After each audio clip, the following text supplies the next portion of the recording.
Hello, and welcome to the Delusional Boyfriend Book Club. My name is Courtney, and I'll be your host. And today we're talking about April's manga of the month, Hate Me But Let Me Stay. This is going to be our first omegaverse of the podcast, and I hope that you guys enjoyed it. I had no idea what this was going to be about going into it, so I had a few surprises, and I'm sorry if this is on the list and it's not one that you're extremely comfortable with, but I do think it gives us a lot of things to talk about. So we'll start with the tropes for this story. Of course, it's an omegaverse. That's the biggest trope going on here. The second biggest trope, I think, is going to be age gap. We have a character who is 21 and a character who at the start of this book is 17. So that was a problematic trope that took me away from the story and gave me a lot to think about as far as this discussion is going to go. Aside from those tropes, we have some other tropes going on here. We have familial love, we have overcoming trauma, we have fate, destiny, we have fated mates, we have omega alpha. So there's a lot of tropes going on here to play with. And I think that having a character with brown hair and a character with blonde hair is always aesthetically pleasing. So if you're into those tropes and those kinds of stories, then I think this is for you. I'll give you a quick spoiler-free summary, and then I'll go ahead and dive into the full plot. So in this story, we have an omega who's a single parent who meets an alpha who determines at first sight that they are fated mates. And from there, we get into the struggles and the conflicts that they have standing between them and their happily ever after. So that's as much as I can get into without giving too many spoilers. So if you haven't read this yet and it sounds like something you're interested in, go read it, come back, finish the rest of this story, of this podcast. As far as our spoilers go, I'm going to jump right in at the beginning. Our main character's name is Nato. Nato has a daughter named Shizuka. Shizuka, we meet immediately in the first chapter. Nato is dropping her off at the bus stop. She turns around to him and says, "Bye, mommy." And at that point, we are introduced right away to the omegaverse dynamics. One thing that I think is really cool about this story is that it gives us a diagram with anatomy and everything right in the first pages that's going to tell us in a omegaverse setting, in this kind of alternative universe, what are we working with societally and physically? What are the rules of this universe that we need to be comfortable with? In an omegaverse, if you're brand new to this trope, we have the alphas at the top. They are a minority of society, but they definitely have all of the social power, all of the physical power. They usually have elongated canines, which make them look a little bit animalistic. They're usually bigger, and they release a kind of pheromone that omegas are susceptible to and oftentimes are not able to resist, or makes them more pliable to the will of the alpha. Then we have the betas. The betas make up the majority of society. They're just like any natural human. In a lot of omegaverses, they can't smell pheromones. In this universe, every omegaverse has its own rules. And in this one, betas can smell omega's pheromones. So they are susceptible to this kind of pheromone influence that others can have on them.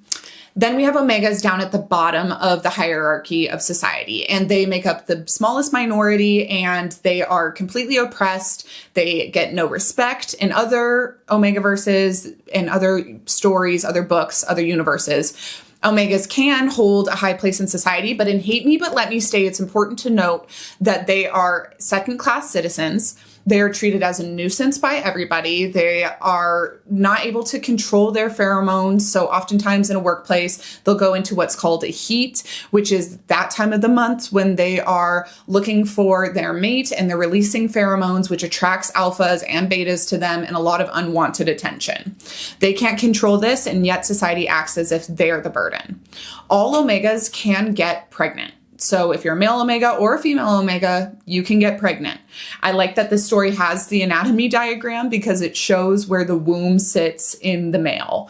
It doesn't exactly get into where the baby is birthed out of. I don't know if they have a secondary opening like a female has a vagine, but they do have a peen and a butthole and a womb in there somewhere in the middle, and that's where they hold the baby. So our main character, Nato, is a single parent to a 5-year-old daughter. We know that he's 21 years old, and we get his backstory early on that he hates alphas, which is where the name of this manga is going to come from. Hate me, but let me stay.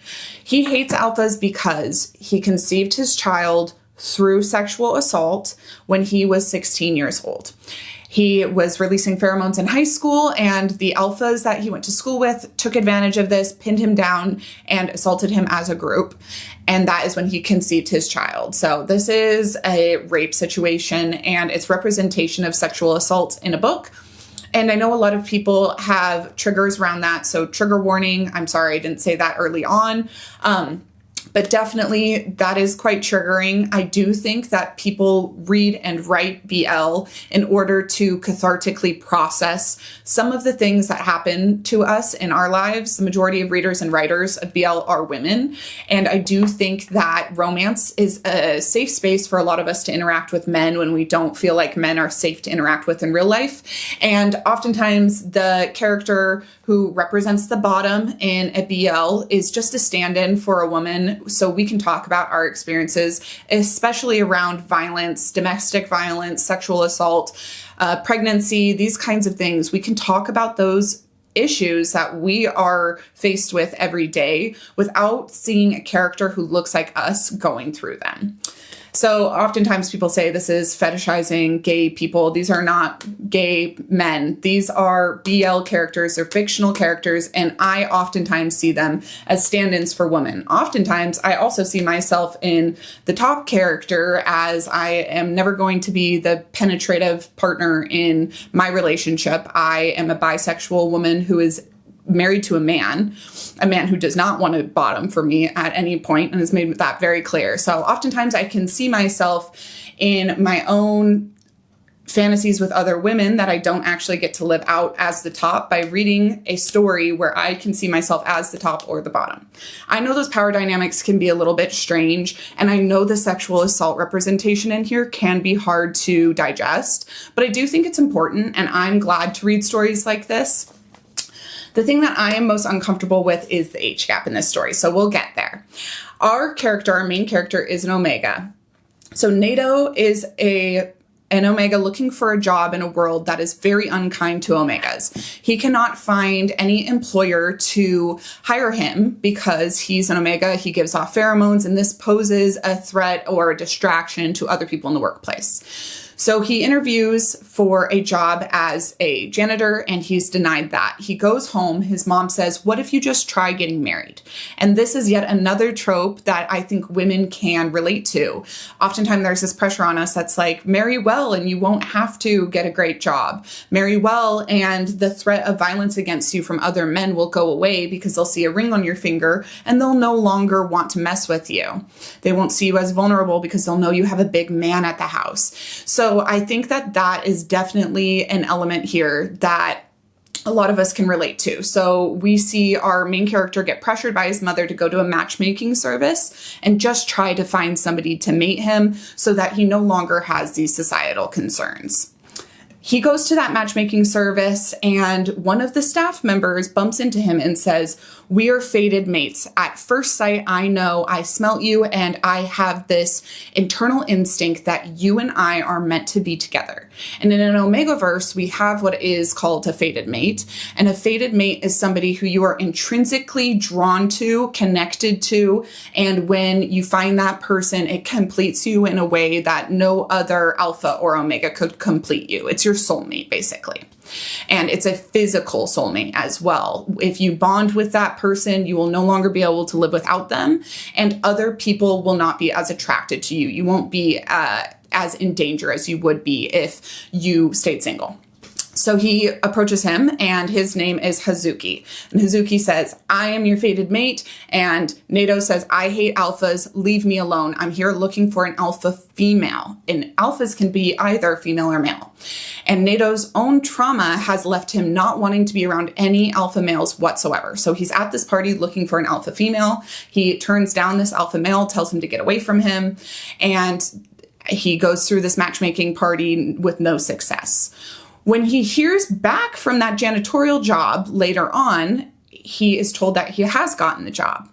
And he goes to his first day, and the person training him is about to retire. And that person is a little old man who is an alpha himself. And he says, my fated mate, my wife, is an omega, and I am so deeply empathetic towards omegas that I beg them to hire you. I thought it was very brave that you were outright and honest about being an omega, and I think that you'll do a great job here. Now, he is a janitor at a high school. And at this high school, he accidentally releases some pheromones, and he is approached pretty immediately by an alpha. And that alpha is the same person who was working the matchmaking function. His name, as we know, is Hijiki, and he yet again says, oh my gosh, you're my fated mate. This is very irritating to Nato, who is just trying to do well at his first day at work, and a scene kind of unfolds.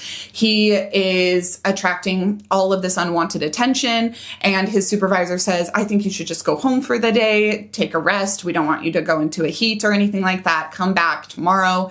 Everything will be fine. So after turning down this alpha yet again, who he learns is in high school and is 17 years old, he heads home, he sees his mother, his daughter, and we learn that he's really struggling to provide this life for his daughter that he wants to provide for her.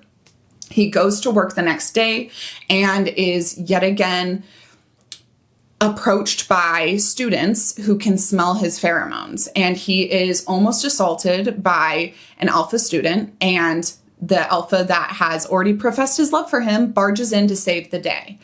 At this point, he can smell the pheromones going off of Nato, and he himself starts to react physically, and Nato goes into a true heat, and he becomes kind of unwell. And in response, Hijiki is animalistically attracted to him in a way that he cannot control. And in order to keep him protected, he holds him in his arms. He tells a friend to go get the janitor so that he can get help for this man. And in order to keep from biting him, which would be an unwanted mating, he would effectively bond with Nato if he bit him, even if it was non-consensual. He bites his own arm so that he can avoid hurting him in this way without his permission. So that was a really heartwarming moment where he risks his own safety and controls these animalistic urges and keeps other people and himself from hurting the person that he is convinced he loves. So they go their separate ways. Nato gets help for his heat. He takes suppressants. He goes home for the day. And Hijiki goes to the infirmary and he gets his arm patched up.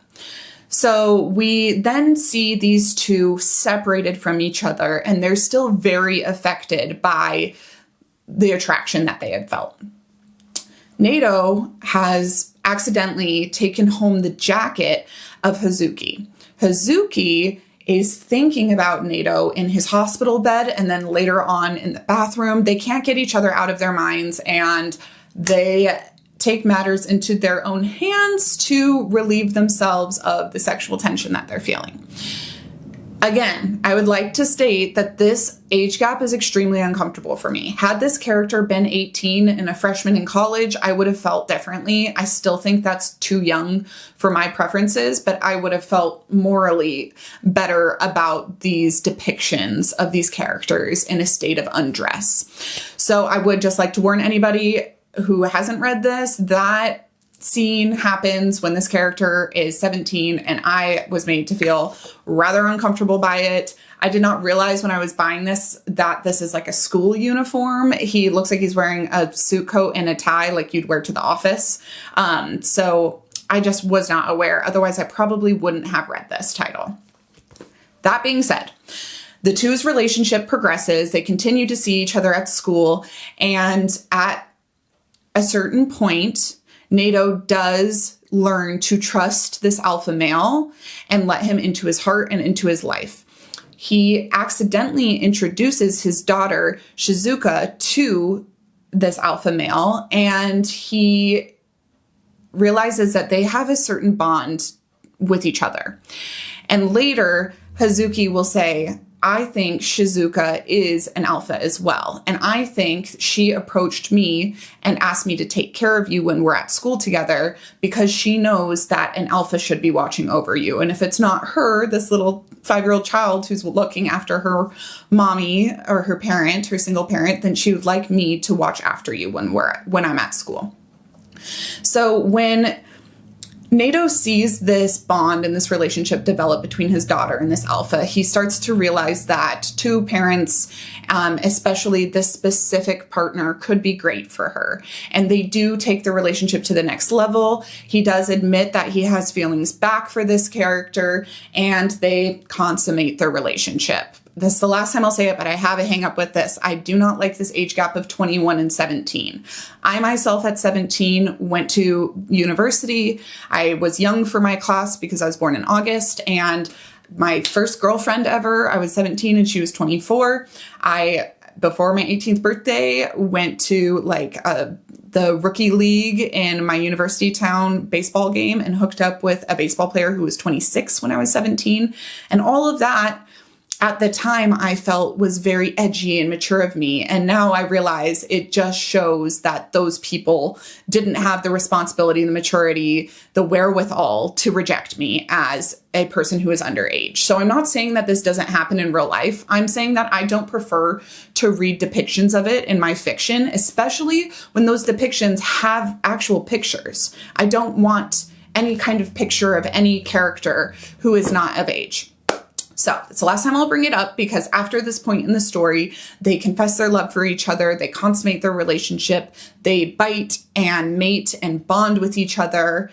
And then we see our younger character go to college in the kind of very end in bonus chapters. We see that he goes to college, and as they're hooking up again, he wants to breed with his Omega. And he says, I want to breed you.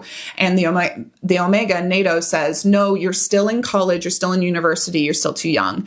And we have Hazuki responding with, no, I'm ready to start a family with you. I want our own child.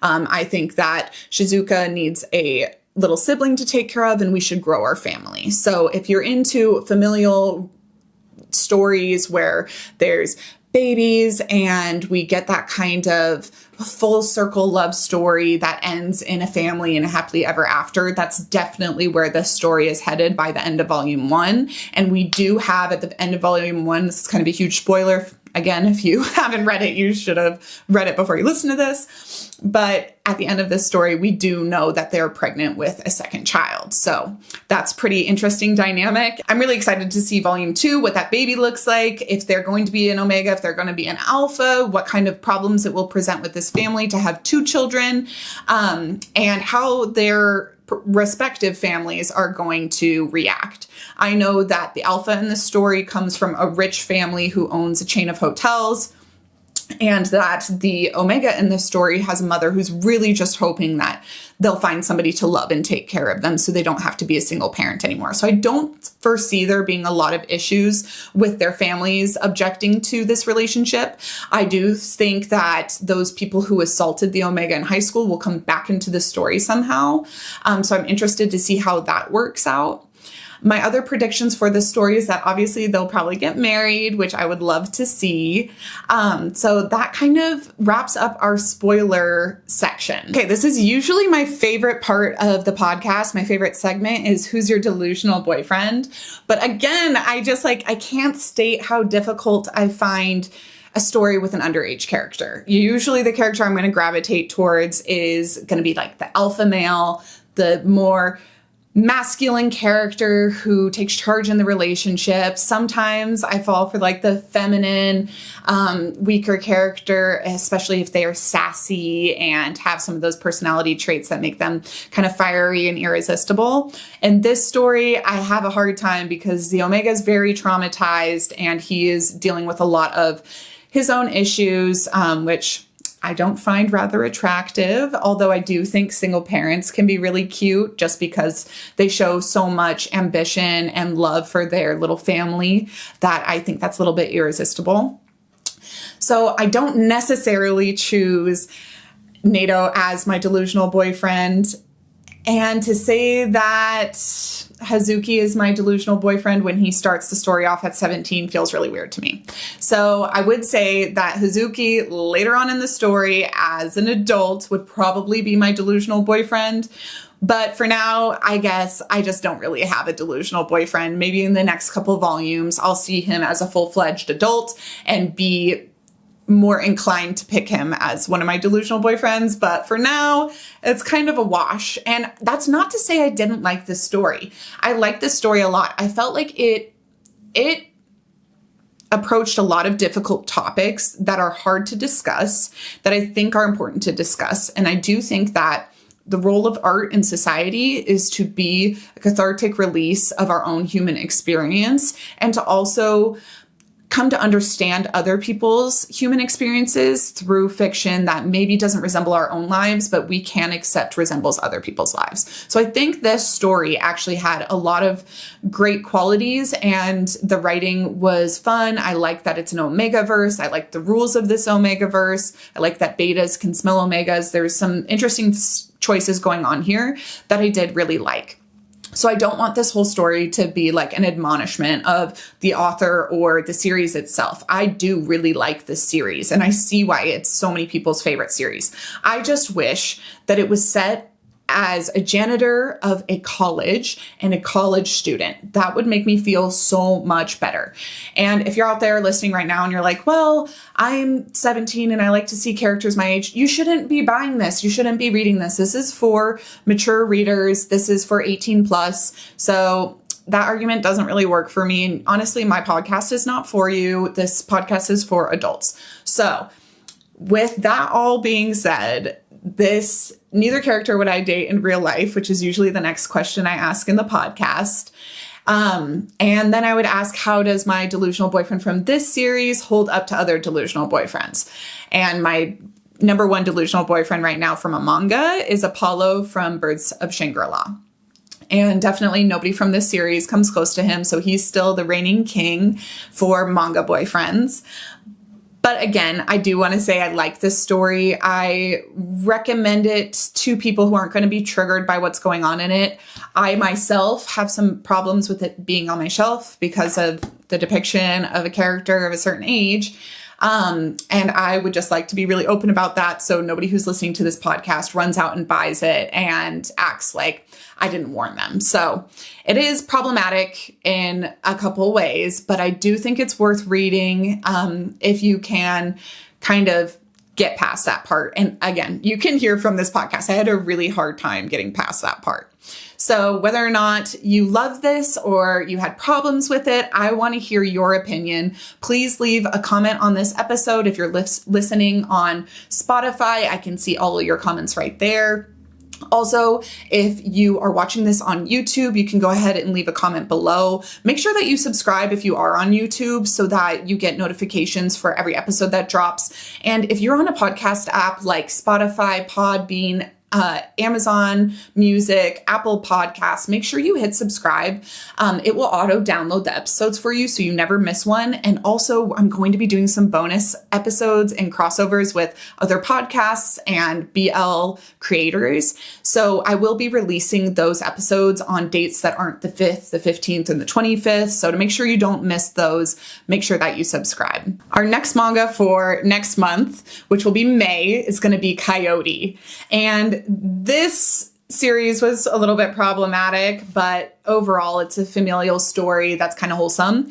Coyote I know is not. I know that I've tried not to spoil it for myself, but I know that there is definitely some triggering content there. So make sure if you're going to read along for book club that you discover all the trigger warnings and make sure that you sign up knowing full well what you're getting into. I'm kind of excited. I've been doing a lot more wholesome stories. So I think that I can handle something that's a little bit more red flag coded. But yeah, if you're here for the manga only, get excited for Coyote. If you are reading along for the rest of April's reads, our next episode is going to be the anime of the month. It drops at the same time as this episode, so you can go ahead and watch it right now. That's My New Boss is Goofy, which is debated whether or not it's a BL, but it is totally fluffy.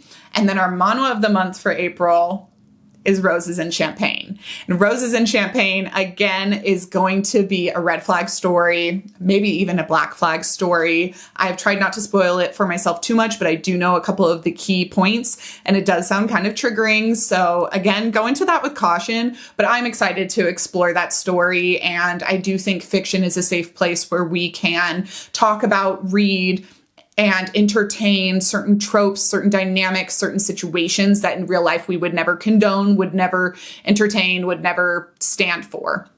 So I am excited to mix in some of those stories with the fluff. If you're not following us on our social media, we are really active on TikTok and Instagram. Make sure you follow us there. Rate, review, and subscribe anywhere that you're listening. And I hope you join us for the rest of book club. Thank you so much for being here to discuss Hate Me But Let Me Stay. Please let me know if this is one of your favorite stories, if you felt weird about the age gap. We have a discussion forum at delusionalboyfriendbookclub.com. And there is already a prompt there where you can let me know if this is one of your favorite series, if it's one you're iffy on, if you hate omegaverses, if you love omegaverses, if you're going to keep collecting these as they come out, how you feel. I would love to hear your point of view. I would love to get a chat going there so I can go back and forth. And until next time, remember, sometimes the delusion is the solution. Bye.